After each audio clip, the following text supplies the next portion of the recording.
Guys, welcome back to our channel. இப்ப நம்ம என்ன பார்க்க போறோம்னா, கூட்டுறவு கருத்தியலும் நடைமுறையும் அப்படிங்கிற சப்ஜெக்ட்ல இருந்து ஃபர்ஸ்ட் லெசனான பொருளாதாரத்தில் பல்வேறு நிறுவனங்கள் அப்படிங்கிற லெசன்ல ஃபுல் 1 மார்க்ஸ் கம்ப்ளீட்டா பார்க்க போறோம். அப்கமிங் வீடியோல கூட்டுறவு கருத்தியலும் நடைமுறையும் இந்த மாதிரி எல்லா சப்ஜெக்ட்லயும் நம்ம கவர் பண்ணலாம். இப்போ வாங்க வீடியோக்குள்ள போகலாம்.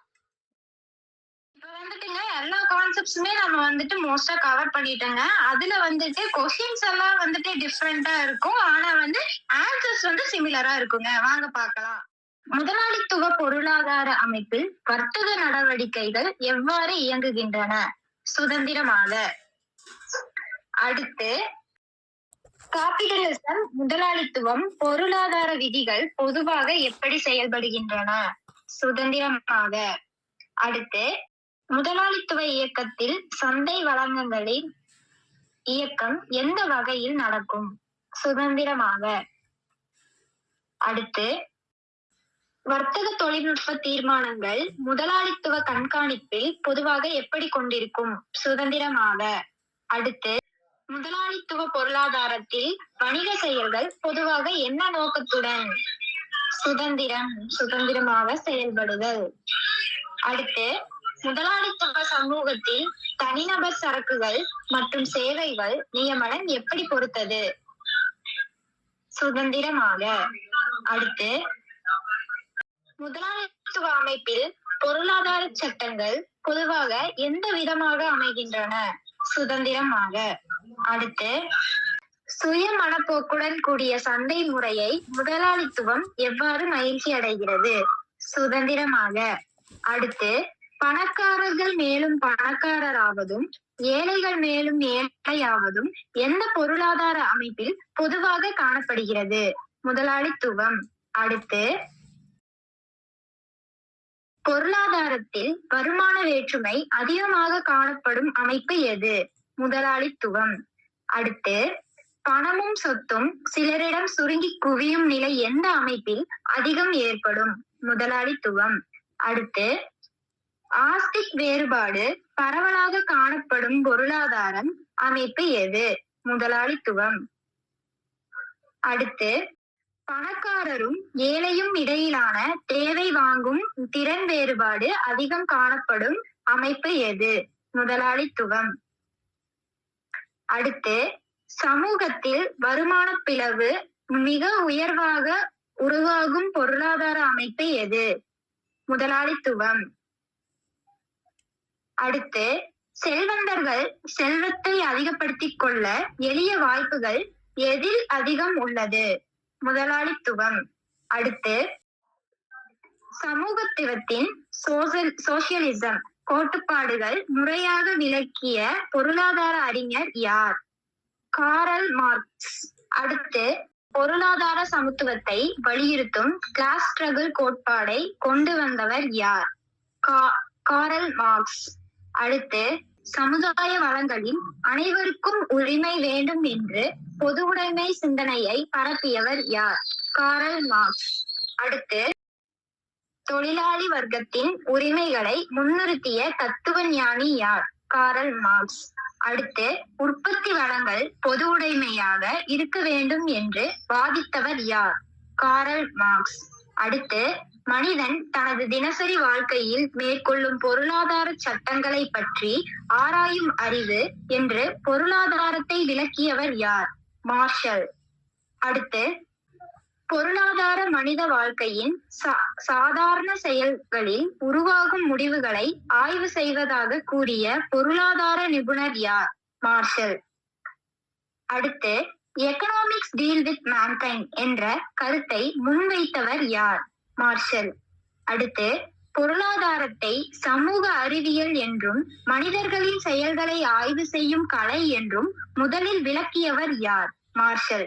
அடுத்து, கூட்டுறவு இயக்கத்தின் ஒரு தனித்துவமான அறிவு முறையாக வரையறுத்தியவர் யார்? அறிவியல். அடுத்து, சிஆர்பே கூற்றுப்படி கூட்டுறவு அமைப்பு எந்த கோணத்தில் புரிந்து கொள்ளப்பட வேண்டும்? அறிவியலாக. கூட்டுறவு என்பது பயிற்சி கோட்பாடு மற்றும் நடைமுறை கொண்ட ஒரு துறை. எனவே அது ஒரு டேஷ் என்று கூறியுள்ளார் சிஆர்பே. அறிவியல். அடுத்து, டேஷ் என்ற கருத்தின் அடிப்படையில் ஜனநாயகத்தில் மக்கள் பங்கேற்பவர்கள் தேர்வு செய்யப்படுகின்றனர். ஒரு நபர் ஒரு வாக்கு. அடுத்து, கூட்டுறவு சங்கங்கள் உருவாகும் போது உறுப்பினரின் நலனே முக்கியம். அங்கு முதலாவது நோக்கம் எதுவும் அல்ல, லாபம்.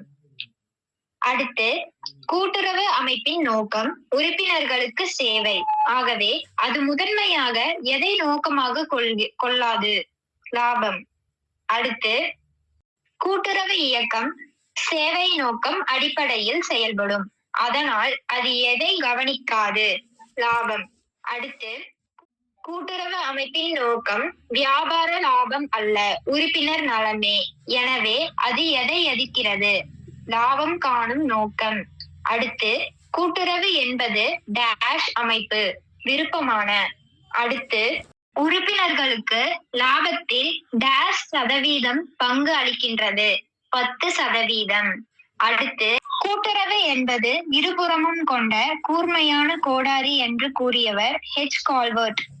அடுத்து, கூட்டுறவு அமைப்பை சர்வசாதாரண பொருளாதார தேவைகளை தானாகி சங்கமித்து நிறைவேற்றிக் கொள்ளும் வழி என்று வரையறுத்தவர் யார், சிஆர்பே. அடுத்து, அறிமுக உறுப்பினர்கள் தன்னிச்சையாக சேர்ந்தே இணைந்து பொருளாதார தேவைகளை பூர்த்தி செய்வதே கூட்டுறவின் இலக்காகும் என்ற கருத்தை ஊட்டியவர் யார், சிஆர்பே. அடுத்து, தன்னிச்சையாக சேர்ந்து சொத்துக்களை பகிர்ந்து கொள்வதுதான் கூட்டுறவின் மனையுறு என்று கருத்தை வழங்கியவர் யார், சிஆர்பே. அடுத்து, கூட்டுறவின் நோக்கம் உறுப்பினர்களின் பொதுநலத்தை முன்னிறுத்துவது என்று குறிப்பிட்ட பொருளாதார சிந்தனையாளர் யார், சிஆர்பே. அடுத்து, நுழைவு தடைகள் என்ட்ரி பேரியர்ஸ் மிக அதிகமாக காணப்படும் பொருளாதார துறை எது, தனியார் துறை. அடுத்து, உயர் முதலீட்டு தேவையால் பொதுமக்களுக்கு எளிதில் அணுக முடியாத துறை எது, தனியார் துறை. அடுத்து, பணக்காரர்களுக்கே முன்னுரிமை வழங்கி பலரையும் அணுகாமல் தடுக்கும் தன்மை கொண்டது எது, தனியார் துறை. அடுத்து, கூட்டுறவு இயக்கத்தில் வணிகத்தை விட நெறிமுறைகள் முக்கியம் என்பதை யார் வலியுறுத்தினார், அஸ்வின் மேத்தா.